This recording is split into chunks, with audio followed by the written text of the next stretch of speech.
#HO #. রয়েছে আপনাদের সাথে মুসলমানি বিষয়ক আরও দুটি প্রশ্ন এসেছে, যেটার উত্তর দিব আমি এখন।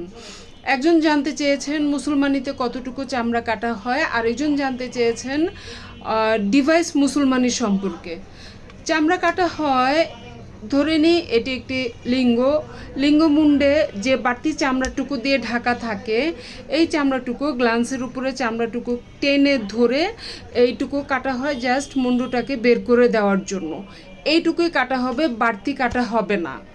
আর ডিভাইস মুসলমানি হচ্ছে অবশ্যই নিরাপদ যদি আপনারা একটা ভালো ক্লিনিক হসপিটাল থেকে করান, একজন সার্জন থেকে করান, অথবা শিশু বিশেষজ্ঞ থেকে করান, তাহলে ডিভাইস মুসলমানি নিরাপদ।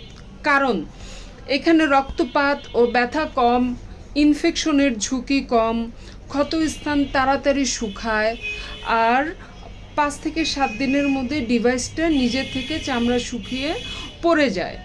আর সেলাই পড়ে না বলে দাগটাও কম হয়। আর এই ডিভাইস মুসলমানি করতে সর্বোচ্চ 15 থেকে 20 মিনিট সময় লাগে। তাহলে আপনারা দেখে শুনে বুঝে ভালো এক জায়গা থেকে মুসলমানি করাবেন। আর তথ্যগুলো ভালো লাগলে আমার ভিডিও লাইক কমেন্ট শেয়ার করবেন। আর কিছু জানতে চাইলে কমেন্টস করবেন, আমি অবশ্যই উত্তর দিব।